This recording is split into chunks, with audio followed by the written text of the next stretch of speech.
Hello students, this is Ashish Singh Mohani from Gurudev Public International School. In previous class, we started and completed our second chapter of business studies, and in this video, we are going to learn the difference between the principles of Taylor and Fuel. In last class हमने बात की थी principles की, हमने उनको detail में पढ़ा था।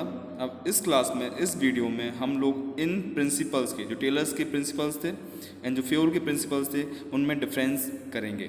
ठीक है, स्टार्ट करते हैं। फ्यूल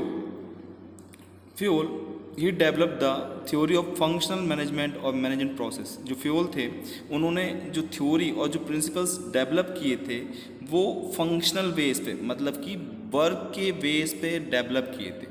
जबकि जो टेलर थे, he develop the concept of scientific management. इन्होंने कुछ प्रिंसिपल्स डेवलप किए थे, वो साइंटिफिक रूप से, जो साइंटिफिक थ्योरीज थी उनके बेस पे उन्होंने डेवलप किए थे। ठीक है, तो पहला डिफरेंस क्या हो गया कि फ्यूल ने जो प्रिंसिपल डेवलप किए वो फंक्शनल थे, और टेलर ने जो प्रिंसिपल्स डेवलप किए वो साइंटिफिक थे, साइंटिफिक मैनेजमेंट से रिलेटेड थे। Second, concern his principles are concern with management efficiency. अब जो फ्यूल थे, उनके जो प्रिंसिपल थे वो जो मैनेजमेंट लेवल होता है, मतलब जो अपर लेवल होता है, उनसे कंसर्न करते थे, उनसे रिलेटेड थे। जबकि जो टेलर थे, his principle and techniques are concern with worker efficiency. जो लोअर लेवल वर्कर्स होते हैं उनसे रिलेटेड हैं। ठीक है, तो सेकंड डिफरेंस क्या हो गया, फ्यूल के प्रिंसिपल्स मैनेजमेंट, मतलब कि टॉप लेवल बॉस लोग हैं, मैनेजमेंट लेवल है, उससे रिलेटेड है, और जो टेलर की प्रिंसिपल्स हैं वो वर्कर्स, जो लोअर लेवल है, उससे रिलेटेड हैं।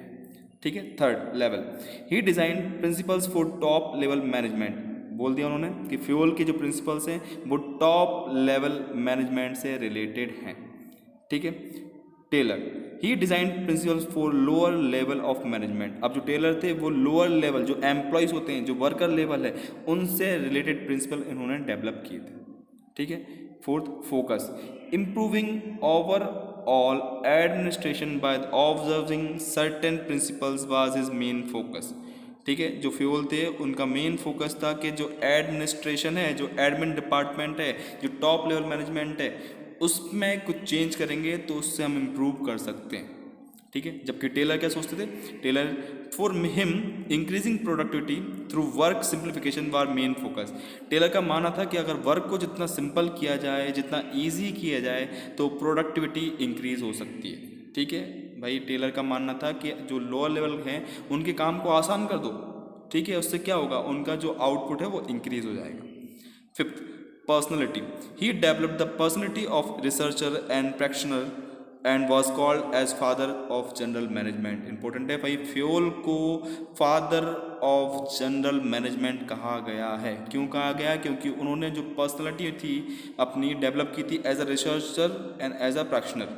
ठीक है, Taylor he developed the personality of scientist and was called as father of scientific management. अब टेलर जो है उनको फादर ऑफ साइंटिफिक मैनेजमेंट कहा गया है। इंपॉर्टेंट है, क्वेश्चन बनते हैं कि भाई फादर ऑफ साइंटिफिक मैनेजमेंट कौन है ना, तो कौन है, टेलर है।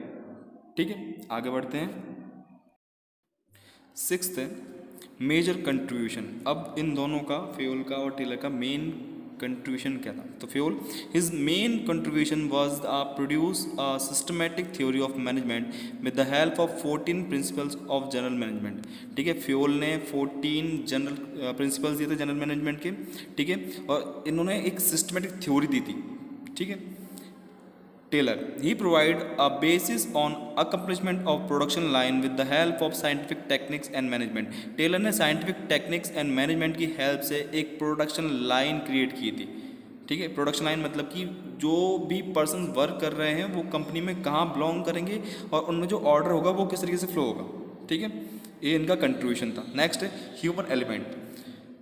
Fuel. He gave due emphasis to human elements by suggesting principles like equality, initiative, fair remuneration, etc. अब जो हमारे फ्यूल थे, फ्यूल ने मानवीय भावनाओं को ज़्यादा महत्व दिया है। ठीक है, ह्यूमन एलिमेंट्स को ज़्यादा महत्व दिया है। उन्होंने इक्वलिटी, मतलब समानता होनी चाहिए सब में, इनिशिएटिव, उनको मोटिवेशन मिलना चाहिए, और फेयर रेमुनेशन मतलब अच्छी सैलरी मिलनी चाहिए। ठीक है, किनको, वर्कर्स को। जबकि Taylor he ignored the human element and emphasized more on increasing productivity. Taylor human मानवीय भावनाओं ह्यूमन एलिमेंट्स में ज़्यादा फोकस नहीं करते थे, उनका मेन फोकस था कि प्रोडक्टिविटी को कैसे बढ़ाया जाए। ठीक है, नेक्स्ट रिजिडिटी एंड फ्लेक्सिबिलिटी। अब जो फ्यूल के प्रिंसिपल थे वो फ्लेक्सिबल हैं, मतलब वो कंडीशन के हिसाब से, सिचुएशन के हिसाब से चेंज हो सकते हैं, जबकि जो टेलर के प्रिंसिपल्स हैं, he was rigid and his approach and he felt that there should be no deviation from fixed standard. उनके जो प्रिंसिपल्स हैं वो फिक्स्ड हैं, वो चेंज नहीं हो सकते। ठीक है, आगे बढ़ते हैं। नाइन्थ है एप्लीकेबिलिटी। अब जो फ्यूल के प्रिंसिपल्स हैं, his principles are applicable to business as well as non business. जो फ्यूल के प्रिंसिपल्स हैं वो कहीं भी एप्लीकेबल हैं। ठीक है, मतलब वो business organisation as well as non business organisation में भी अप्लाई हो सकते हैं, यूनिवर्सल एप्लीकेबल है। ठीक है, जबकि जो टेलर के प्रिंसिपल्स हैं वो रिजिड हैं, वो कहाँ है, वो हर कहीं पे एप्लीकेबल नहीं हो सकते। वो सिर्फ प्रोडक्शन लाइन, वो कंपनियां जो प्रोडक्शन करती हैं, बिजनेस करती हैं, प्रॉफिट कमाती हैं, उन पे ही एप्लीकेबल होते हैं। ठीक है, उनमें स्पेसिफिक सिचुएशन है। 10th unity of command fuel. He strictly follow this principle, one was for one employees. Last class में हमने समझा था कि फ्यूल ने कहा था कि यूनिटी ऑफ कमांड होनी चाहिए, मतलब एक एम्प्लॉय के लिए एक बॉस होना चाहिए, मतलब कि एक बॉस होना चाहिए जो आपको डायरेक्शन दे।